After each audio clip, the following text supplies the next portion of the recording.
안녕하세요. 멋진 아재입니다. 제가 오피스텔 투자를 해서 노후 준비가 가능할까? 이 코너를 지금 진행하고 있습니다. 지금까지 제가 말씀드린 것은 서울에는 3채 정도, 수도권에 한 5채 정도, 전체 투자 금액은 6억에 언저리 조금 넘거나 조금 적거나 이렇게 투자를 해서 한 달에 한 200만 원 정도의 임대소득을 올리는 것, 이게 가능할까를 계속 짚어봤습니다. 실제로 보면요, 서울에서는 3채보다 더 많이 운영하는 사람도 꽤 많이 있고요. 수도권에는 더 10채까지도 운영하는 사람들이 꽤 있습니다. 그래서 임대소득을 올리게 되겠죠. 그러면 2배로 되니까 기본적으로는 200이 400이 되는 거고, 또 수도권도 마찬가지 200이 400이 되는 겁니다. 이거는 이제 여러분들이 이 방송을 보고 좀 이렇게 생각을 해보시면 좋은 방안이 나오지 않을까, 그런 생각이 듭니다. 어쨌든 은행 금리가 이제 좀 올라간다고 하더라도 주담대 주택담보금리 같은 경우는 5%를 넘었다고 이야기를 합니다. 그러면 그 전까지는 3.2, 3.4 이야기를 하다가 지금 5%가 넘어가게 되면 문제는 이제 임대소득이 좀 더 올라가야 되잖아요. 그러면 그 지역이 어떻게 활성화되느냐? 저희가 지금 말씀드린 게 뭐예요? 신축 오피스텔을 들어가서 로얄동의 로얄 호수를 정해서 임대사업을 하자, 이렇게 말씀을 드렸잖아요. 그러다 보니까 그 지역이 빨리 활성화가 안 되는 그런 경향이 강합니다.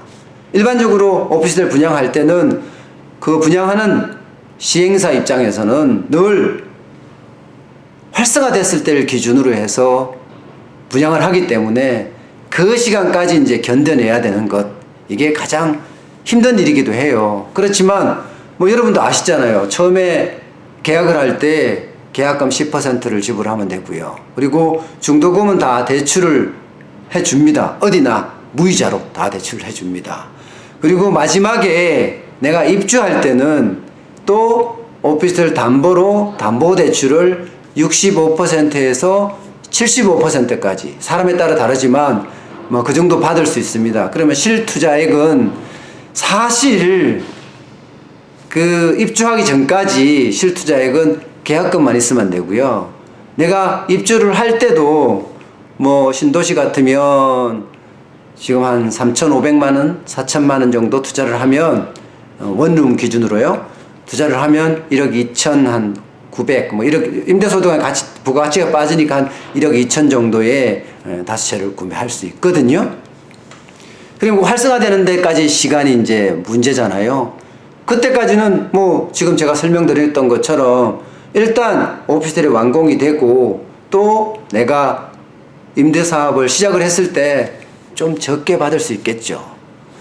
별내 메트로망 3차 오피스텔 같은 경우는 분양사나 시행사 입장에서는 부정금 1,000만 원에 실제 받을 수 있는 거 한 60만 원 이렇게 이야기하지만 저는 또 그렇게 안 보잖아요. 그죠? 50만 원에 45만 원 정도, 40만 원에서 50만 원 정도 되지 않을까, 이렇게 보고 있고요. 서울 같은 경우도 그 정도면 보증금 1,000만 원에 1,000만 원은 서울은 받을 수 있으니까 많이 한 65만 원, 70만 원, 60만 원, 70만 원. 활성화됐을 경우는 다릅니다. 활성화됐을 경우는 보증금은 1,000만 원으로 당연히 올라가고요. 여기는 60만 원까지도 신도시 같은 경우는 받을 수 있고요. 서울 같은 경우는 1,000만 원은 보증금 남아있는다고 하더라도 월세가 한 80만 원, 90만 원까지 올라갑니다. 65만 원에서. 그러니까 활성화됐을 때 기준까지 하면 굉장히 달라질 수 있다는 사실들, 그런 것을 확인할 수 있습니다. 물론 이제 활성화될 때까지 짧게는 3년, 좀 길게는 5년까지도 볼 필요가 있습니다. 5년까지도. 그래서 5년 정도가 됐을 때는 그 지역이 활성화가 돼서 나름대로 임대사업이 아주 가능하게 되고요. 또 그만큼 피도 붙을 수 있습니다. 피도. 그러니까 그만큼 상승분이 생길 수 있다는 거죠. 단 역세권이어야 됩니다. 초역세권이면 더 좋고요. 역세권이어야 된다는 사실 잊지 마세요. 그래야지만이 오피스텔 투자해서 노후 준비가 가능해집니다. 어떠셨어요? 제 나름대로는 오피스텔 투자를 해서 노후 준비를 어떻게 해볼지를 이렇게 아이디어도 내고 계산도 해보고 돌아다녀도 보고 이렇게 해서 말씀을 드렸는데, 그래도 좀 미진한 게 있을 거 아니에요, 제가. 그러면 그 부분에 대해서는 질문을 올려주시면 이제는 제가 답을 하는 방식으로 진행을 하겠습니다. 지금까지 진짜 오랫동안 시청해 주셔서 고맙고요. 10회 동안 앞으로도 또 부동산에 대해서도 투자, 오피스텔이 아니라 뭐 아파트 투자도 생각을 해보고 토지 투자도 생각해보고 재건축 투자도 생각해보고 그런 아이디어들을 많이 내서 여러분들하고 또 이렇게 접촉하고 소통하고 또 이야기하고 이렇게 하도록 하겠습니다. 어쨌든 지금까지 시청해 주셔서 진짜 고맙습니다. 지금까지 멋진 아재였습니다.